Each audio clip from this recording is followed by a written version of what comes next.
Welcome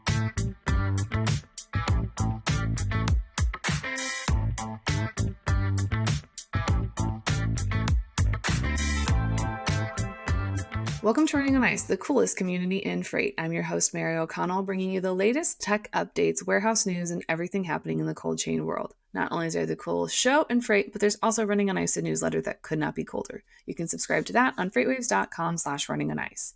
Today, we welcome Gather AI VP of Customer Success, Sean Mitchell, and Lingham Logistics Director of Customer Experience, Leanne Merriman. Thank you so much for joining the show, you guys. Thank you, Mary. Pleasure to speak with you today.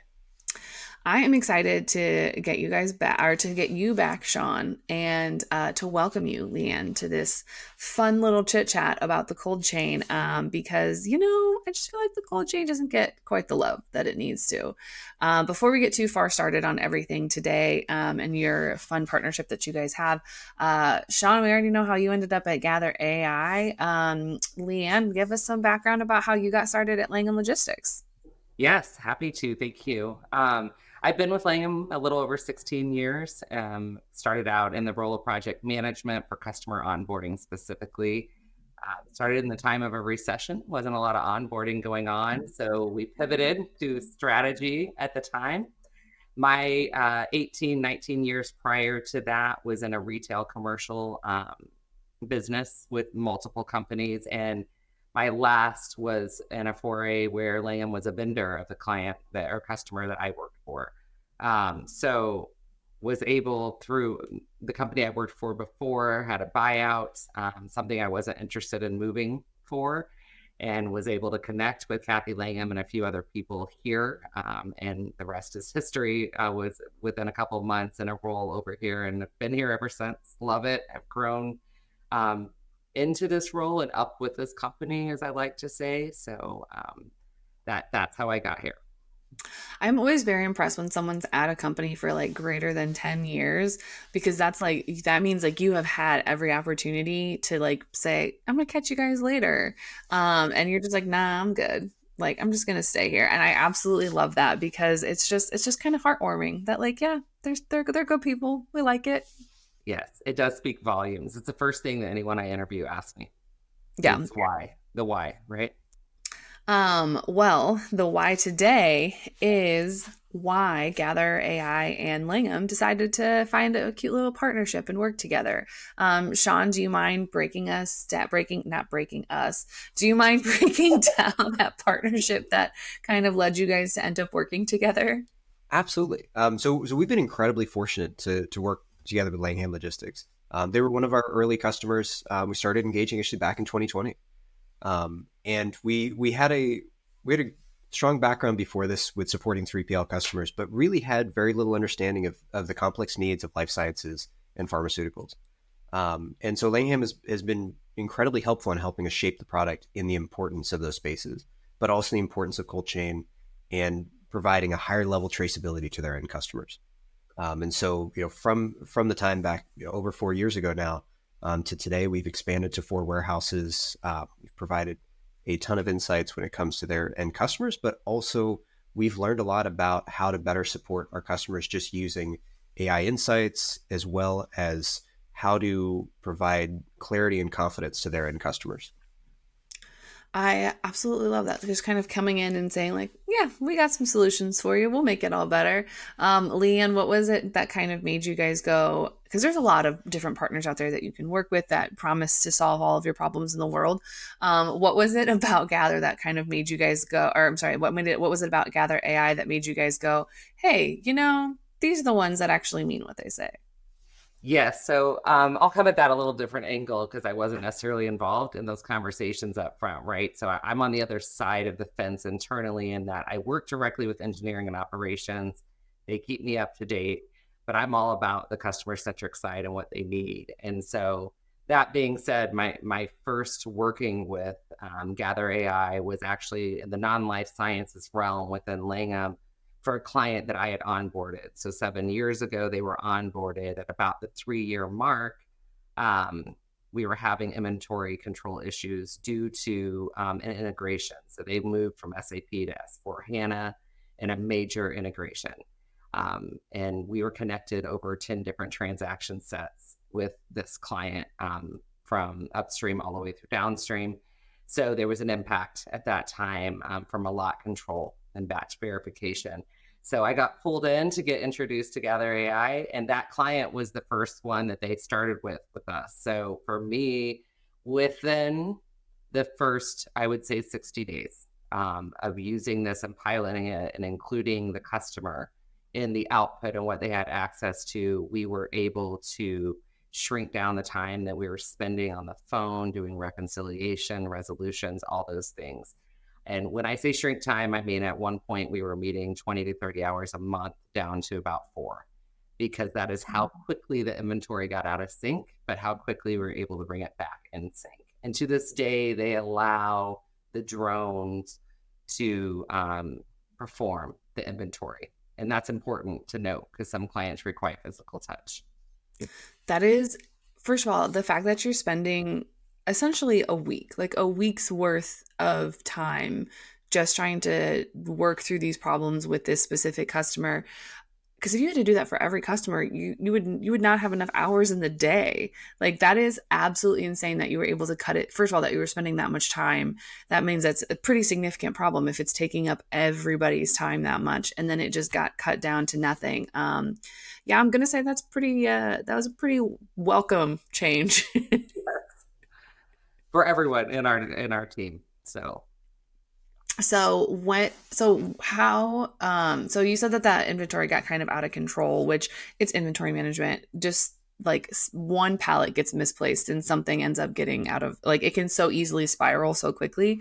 What were those kind of specific challenges that Langham saw with managing those temperature controlled warehouse spaces? Because you said that you have customers that have different requirements of physical touch versus maybe being okay with a drone situation. What are some of those more common challenges that you see with your customers' freight and goods and everything like that? yeah, so in the temperature controlled environment, especially from a GMP standpoint, our clients are very much moving to a global approach to how they contract with their vendors and partners, such as us and any other that they work with. And what that means in our world is that they're approaching each of their different business units very independently, because whether you're talking cell gene or APIs, raw materials, drug substance, they have very different needs and very different service level agreements and key performance indicators. So what we're seeing happening is this split across those business segments, and we're responsible for reporting all of those elements individually across those business units. So I could have one client as a master that has 9 or 10 business units. And so in my role with my team, we manage and own the governance side of that. And what that means is on some sort of cadence, I am reviewing your contractual KPIs. So anything I can get access to quicker, so I don't have to repeat for my top 20 clients, as an example, every month, pulling down KPIs. This allows me, through interaction with our warehouse management system, to pull down the counts, the verification, how accurate it was by client in moments. I've got 6 key KPIs that I have to monitor for all, and the requirements of these life science clients are becoming way more stringent around inventory, and not just the number, but the proof and the visibility to it. So we are sharing the photos, the outputs, all the count data with those clients on a regular cadence. Yeah, I think, and I hate to say it, but I also, like, as a supply chain person, I hate to say, I think some of those regulations and requirements from those life science and pharmaceutical and different types of shippers like that, I think that there's going to be more requirements. As a supply chain person, I'm like, that's a lot of extra headaches. Cool, can't wait. But as a consumer, I'm like, okay, this is pretty nice. We got more things that are going to protect consumers. But it's like that awkward, like, it's like when you're stuck in that awkward position of like, oh, this is really helpful. And I see why they did it for like the consumers and tracking and everything like that. But then you're sitting there looking at the supply chain side going, we can do this, but hold on. Give us like a day to figure out what the heck we actually need to gather for you. Because it just, there's some of those can get so nitty gritty so quickly. And if you get lost in the weeds, then like a month later, you're still sitting there going, what am I actually supposed to provide for you? Because I thought I had it, but maybe I don't. And there's so many new regulations coming out. So Leanne, I'm sure that that's something that you guys kind of are all too familiar with. Yes, and we try to get a mitigate that by creating, templates that are specific to these contracts and these elements so that they are getting really what they're asking for. But you're right. There's a lot of details behind the scenes as it relates to item masters. The way they lock control, the way they manage by expiration differs across all customers.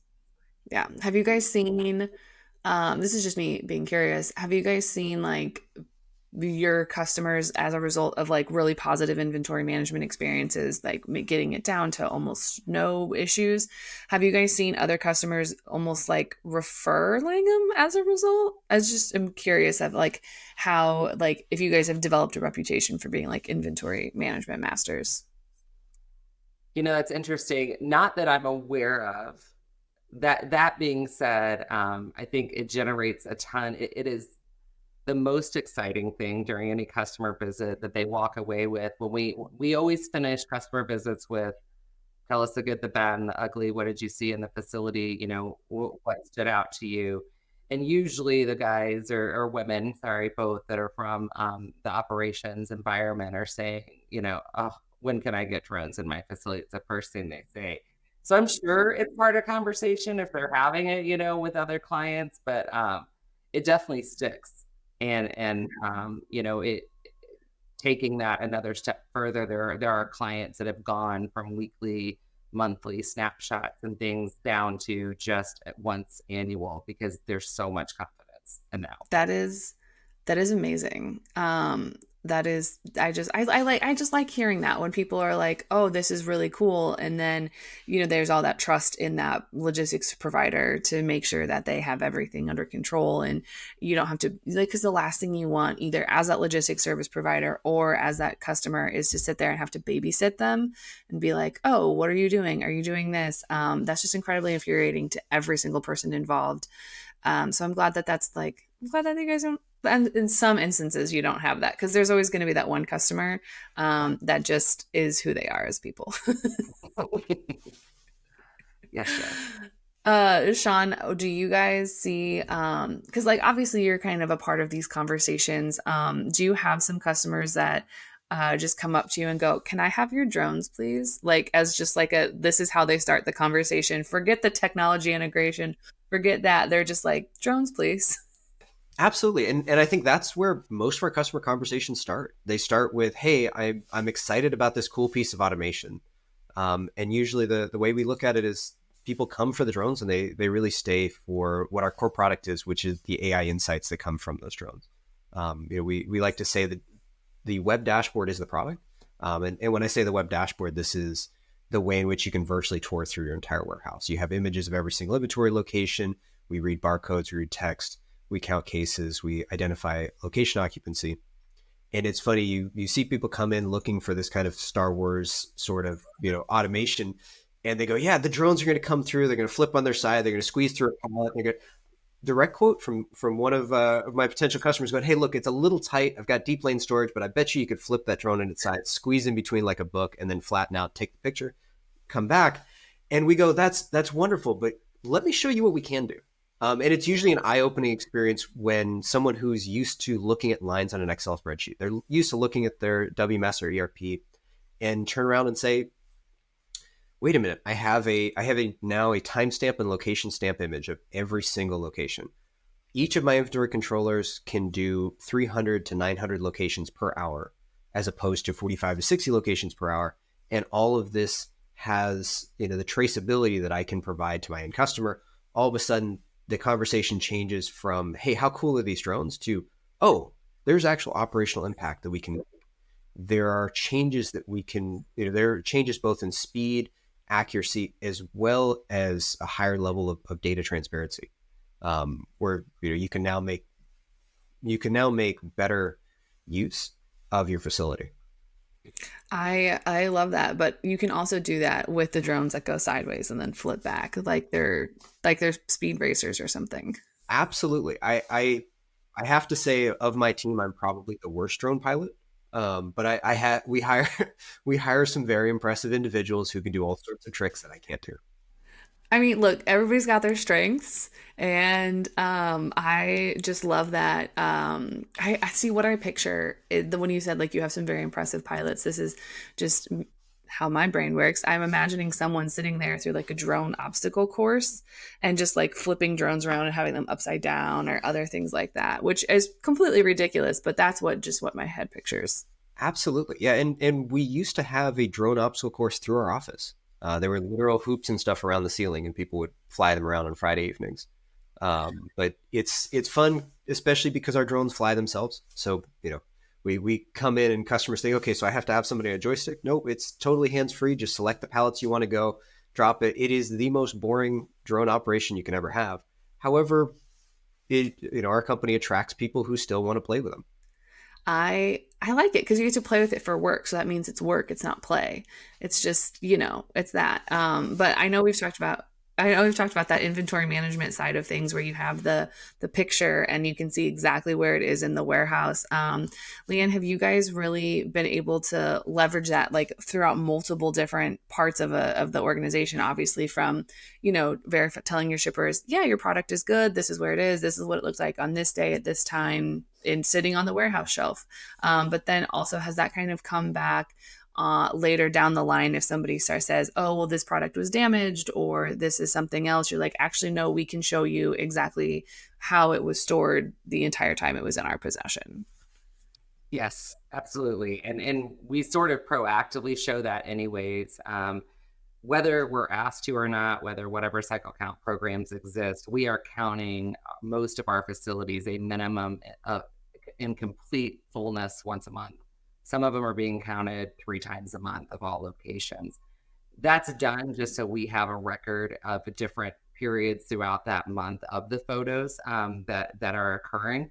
And then if we are requested to do cycle counts, so in the unfortunate instances where maybe there's a mispick, short pick, something like that, it's the first thing we do is pull the cameras from our docks as well as go look at that location. Where did it come from? We were able to track it all the way back to when it went into the location, when it came out, and how many times it was counted.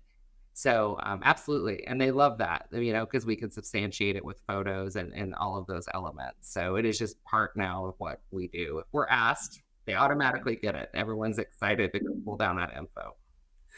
Sean, have you seen that be kind of like a big like selling point of like, oh, I can see a product's life cycle the entire time it's in my possession? Have you seen that kind of be a big attraction for Gather AI? Absolutely. And this comes back to the ability to search, right? So this is not just a cycle count, a moment in time with a person with a scan gun. You now have the ability to go back and search by the lot code, by the product, by the description, by the LPN, UPC, whatever it may be, and also see what is the historical snapshot of each time that piece of inventory was scanned.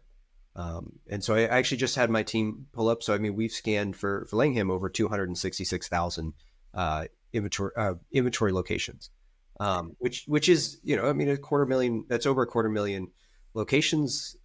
It's a great snapshot, but it also gives you this historical reference of being able to go through and understand where a pallet or where a piece of inventory has been. And if it's moved through the facility, that's great, but also allows you to go through and look for like products.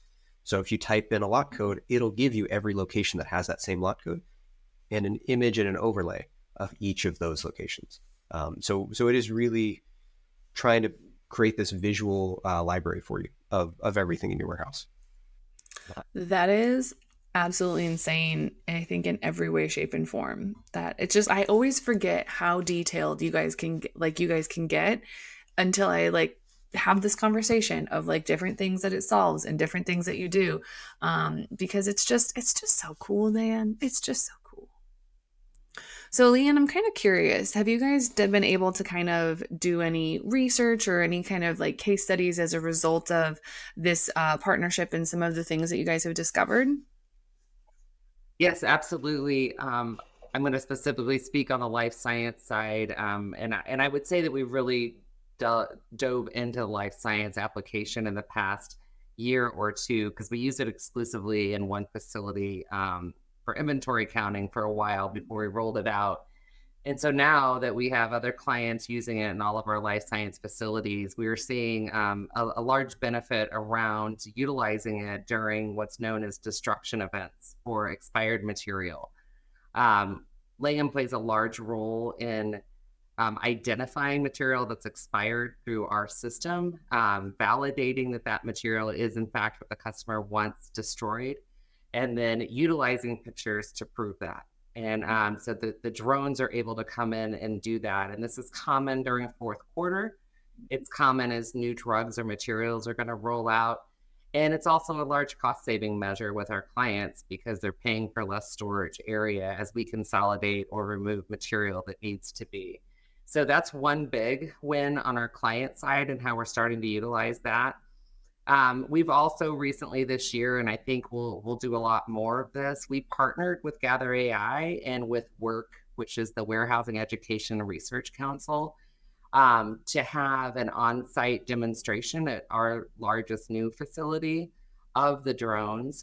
We had potential clients in the facility, we had competitors in the facility, and we're able to sit down and discuss the best use of those afterwards. And so continuing to look at it as a partner minded and sharing so that we're all achieving what's best for life sciences in the state of Indiana specifically. So those are the two big that I would say are really kind of case studies. But the third application being that as we have really strengthened our governance structure, which is new, our the way that we're governing our clients is new in the past 6 months, and what we're hearing and what they want is this is awesome, but can you do it in all temp zones? Can you do it by case and not just by pallet identification or empty location?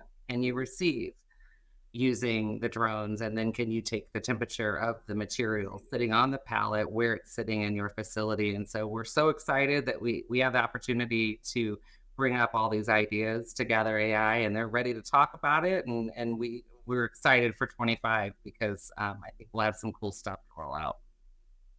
I really like that humble brag approach of bringing your competitors in to be like, you don't have to worry about what we're doing here. This is what we're doing, and this is why we're like casually better than everybody else. I like to think of that as like a nice little humble brag of like you're so confident in what you guys have and you're offering that you invite your competition in to be like, hey, guess what? We're still cooler than you. Um, Sean, do you guys? Yeah, we Oh, go hope it ahead. helps. We hope it helps Gather AI as well, right? I mean, I think people are skeptical. They are. I mean, I saw it even when they were on site, and they have to see it in that, and they've been such a good partner with us and help grow that. So it's been cool. Sean, do you guys really look forward to that feedback that you get from your customers to kind of, obviously, you guys are always working on ways to innovate and improve and do it. Is that why that customer feedback loop is so important to you guys? Absolutely. I think we'd be nowhere without our customers. And so we look at this as something incredibly vital for how we inform our product roadmap. How do we make sure we're continuing to drive value, and how do we make sure that we're pushing the envelope on the capabilities that need to be there? And I think as we go forward, we're excited to support in all areas and all temp zones. I mean, I personally just love a company that to actually takes their customer feedback. I know I've sort of told the story a million times. I had a software company that I was like, hey, by the way, I have a problem that means I can't do my job. So if you could look into why this is a problem, that'd be great. And they're like, okay, we'll get to you in 2 weeks. And I'm like, okay, I guess I'll just go sit over here for 2 weeks. So I just always love that there is that feedback and there is that like wanting to help people. Speaking of wanting to help people, I actually, this isn't really a good segue at all, but Leanne, we've come to the end of the show, which means we have to ask your stance on the most important question of the hour. We already know where Sean stands on it, so we're going to ask him for a dad joke here in a little bit. But for you first, is cereal considered a soup? When I think of cereal, I think of cold, and soup, I think of warm, but I love the slurping effect of both. So I'm going to say yes. I like to drink both out of a bowl. So I'm going to go with yes. I respect where you come from and I see what you have. However, I also am not a person that will like drink the milk of my cereal. To me, it's like I can't even watch someone do it. It just makes me like, ugh. It's like it just triggers something in me. It's so bad. That's Noted to honest. never have cereal around Mary. I will. I was gonna say that's the best part of the cereal. You Yeah. do that to create the milk. Like, Right. All right, Sean. So we know where you stand on cereal as soup. We had you answer that lovely question last time. So that means this time you have to tell us your best dad joke. So what you got for us today? wonderful. So as a new dad, I've got a 1-year-old now. I've been practicing, and at Gather AI, it's fun. We actually close every one of our weekly all hands with a dad joke. So had some practice. Maybe not my best, but one of the classics. Why did the bicycle fall over? It was too tired. That's a good one. That's a good one. I like that.